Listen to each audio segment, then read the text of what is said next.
Hey, I'm here today with the world-famous Patriot Nurse. We've been having an interesting time this afternoon talking over ideas and prepping stuff.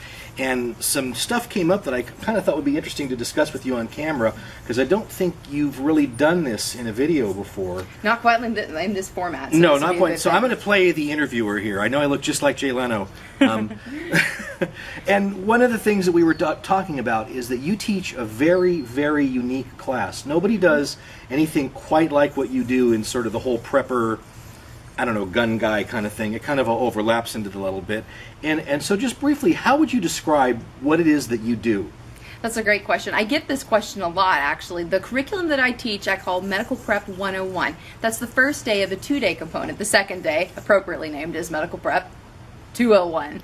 In the 101 class, what I've done is I've formulated a curriculum that is easily digestible by a whole bunch of different people. It doesn't matter whether you're a nurse, whether you're a housewife, a firefighter, everyone can benefit from the class. And what I've done is it's not like your mom's first aid class, and it's not tactical medicine, but what it is a format, it's a way of thinking. It's a structure that I've created that allows people to come to the class, take my curriculum, come away with realistic steps that they can take, problem solving and approaching capability wherever they go, in case their family is having trouble, in case you're sick, in case they encounter diseases in disaster, and also in peacetime. Regardless of wherever they go, they are much better equipped to handle the medical. So this really just isn't another one of the typical trauma medicine classes where you do an overview of tourniquets and the big 3 things that you need to keep people alive before the helicopters arrive and stuff like that. Right. I think a lot of people get the wrong idea about that, right? Right, that's true. That's one of the things that I get asked about very frequently is, are we going to be doing decompression of tension pneumothorax? Are we going to be doing emergency tracheotomies and all the very glitzy stuff? And my answer is, well, no, really, because that is not what is most likely to be needed by people who find themselves in need of medical care. Let's use some data here to corroborate what we're teaching. There are a lot of people who teach very, very good tactical medicine. I think there's definitely a place for that, but I definitely want to tailor my curriculum around what is most likely to happen based on the data, based on history, and based on observable experiences. But okay, so not a trauma medicine class, and obviously not just another first aid class. Not what you'd get from the Red Cross. No. Very, very different than that. Absolutely. There are a lot of people who teach excellent first aid classes. This is not one of them. I have an assumption with my students that if they're going to seek out my instruction, that they will probably be familiar with Red Cross first aid, which of course I endorse and recommend. My class is also not wilderness medicine. Wilderness medicine is its own thing. It is not disaster preparedness medicine. There are different fundamental assumptions about tactical medicine, first aid, which is what Red Cross first aid is, and also wilderness medicine. And my class, my curriculum is completely different than that. So very kind of, I guess you'd say sort of prepper oriented. You don't have a doctor, you have circumstances to deal with, maybe a long-term situation.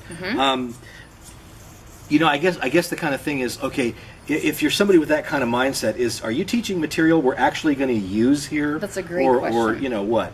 That's a great question. So I get a lot of questions, okay, well, what is it exactly that you teach in the classes? Well, I tailored my curriculum based on what is most likely to kill people or hurt people or cause significant disease now. So my curriculum is based around the 3 most likely categories of disease or events that are likely to cause significant damage or to hurt people now, because it is reasonable for us to assume that human beings, being what we are, we haven't changed that much in X number of thousands of years, or however many you want to reckon that we've been around. So the things that have killed us historically really haven't changed that much either. So I developed the curriculum to tailor the students' learning experience around what is the most likely to cause disease and death to my family, what are the ways that I can figure out what it is, and what do I do about it to help them recover, to get better, and how do I prevent it from happening again. So basically you're formulating a plan of care. And there's nobody else out there who's doing what I'm doing, which is taking people from all different ends of the spectrum, given the data that we've looked at and appraised our most likely scenarios, put them in that circumstance, made them create a plan of care after thoroughly assessing the problem. So it's usable in a disaster, and it's certainly usable now in everyday life.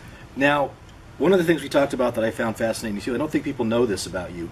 You are not just some nurse who's operating in a city hospital somewhere where everything's squeaky clean. That's not your background. You've been around the world. You've been in places with missions or relief efforts and things like that, where you, as an American nurse, you are actually the most qualified person on the scene, and you're seeing these kinds of things that are quote-unquote prepper scenario type of things.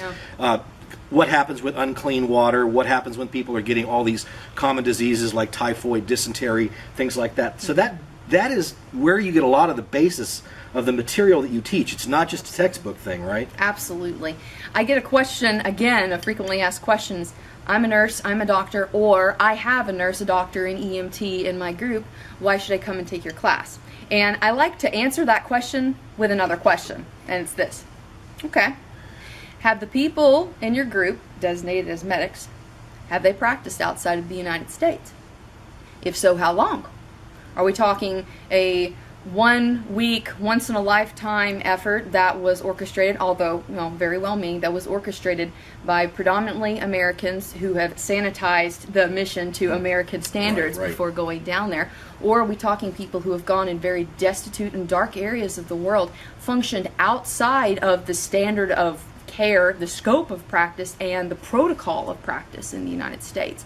And you'll find that even of those people who would call themselves preppers or survivalists, or those who are even just forward thinking, who would classify themselves in that circumstance, but who are also healthcare professionals, very, very few of them have actually practiced outside of the United States for any length of time. And you have. I mean, and we I have. had that conversation. I have. And I've been to multiple different countries. I've been in 4 different countries in Southeast Asia, country in the Caribbean, a country I'm not allowed to say for security reasons. There's a lot of scope that's informing where I arrived at the threat level from. But again, it's not enough just for me to sit here and tell you, okay, I know the way. This is the way it is. This is how things are going to be. I have to have data to corroborate what I'm teaching people in order to have instructor accountability. And so the curriculum that I developed is based on data. It is based on my own experiences and my own projections as to what we'll be facing in the years to come. Well, I'll tell you, these are the kinds of things that when we were talking today, I was undecided as to whether I was going to take the class or whether it would be something of value to me. So I'm going to be taking the class tomorrow, and I'll probably be following up with an AAR in the next couple of weeks on the Patriot Nurses class. But I thought it would be useful for people to have this kind of perspective. And thanks for taking the time to sit down with me and discuss it. Thank you. I appreciate it very much. All right, looking forward. Awesome. Thank you, guys. Bye-bye.